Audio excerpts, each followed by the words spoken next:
Ready to move in premium triplex villas at Bachapalli APR Projects. ఏ దేవాలయాన్నైనా దర్శిస్తే పుణ్యం, కానీ ఒక్క అరుణాచలం మాత్రమే కేవలం స్మరిస్తే చాలు పుణ్యం లభిస్తుంది. అంత గొప్ప శైవ క్షేత్రం అరుణాచలం. అరుణాచలం తమిళనాడులో ఉన్న శైవ క్షేత్రం. పంచభూత లింగాల అరుణాచల శివలింగం ఒకటి. అరుణాచలంలో శివుడు అగ్నిలింగంగా వెలసాడు.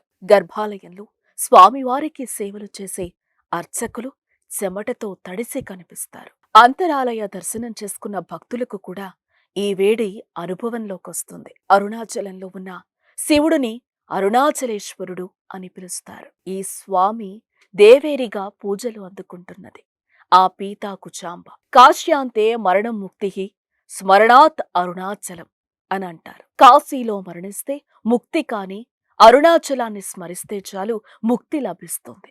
తమిళంలో ఈ క్షేత్రాన్ని తిరువాణ్ణమలై అని పిలుస్తారు. ఆలయం వెనుక భాగాన భారీ కొండ కనిపిస్తుంది. ఆ కొండ వలనే ఈ పుణ్యక్షేత్రానికి అరుణాచలం అనే పేరొచ్చింది. ఇది ఒకవైపు నుంచి చూస్తే నంది ఆకారంలో కనిపిస్తుంది. ఇది విశ్వానికి మేరువుగా వ్యవహరిస్తుంది అని భక్తుల నమ్మకం.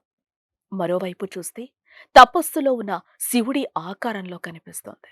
ఇప్పటికీ ఈ అరుణాచలం కొండలో మేధో దక్షిణామూర్తి కొద్ది మందికి దర్శనమిస్తారని కూడా చెప్తారు. కార్తీక దీపోత్సవానికి అరుణాచలం ప్రసిద్ధి. కార్తీక పౌర్ణమి రోజున అరుణాచల క్షేత్ర వీధులు కిక్కిరిసి కనిపిస్తాయి. చాలా మంది సిద్ధ పురుషులు నేటికి ఇక్కడ కనిపిస్తారు. అరుణాచలంలో గిరి ప్రదక్షిణ చేస్తే ముక్తి లభిస్తుంది అని భక్తుల ప్రగాఢ విశ్వాసం. రమణ మహర్షిని సూదంటు రాయిలాగా ఆకర్షించిన క్షేత్రమిది. అప్పట్లో రమణ మహర్షి కూడా గిరి ప్రదక్షిణ తరచూ చేసేవారు. ఇక్కడ రమణాష్టమం ఉంది.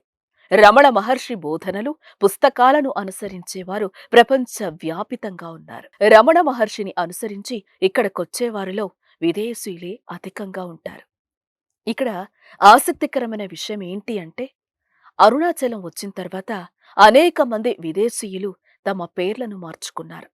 శివుణ్ణి భక్తులు పిలుచుకునే అనేక పేర్లను తమ పేర్లుగా మార్చుకున్న విదేశీయులు ఈ అరుణాచల వీధుల్లో కనిపిస్తారు. ఈ రమణాశ్రమం సాధకులను సిద్ధ స్థితికి తీసుకుపోగల ప్రసిద్ధ ప్రదేశం. పాల్ బ్రంటన్ లాంటి విదేశీయులు రమణ మహర్షిని సందర్శించారు. Paul Brunton certain secret India అనే పుస్తకం రచించారు. అరుణాచల శివ, అరుణాచల శివ, అరుణాచల శివ, అమర శివ అనుకుంటూ అరుణాచలంలో గిరి ప్రదక్షిణ చేస్తే సకల పాపాలు పరిహారమవుతాయి.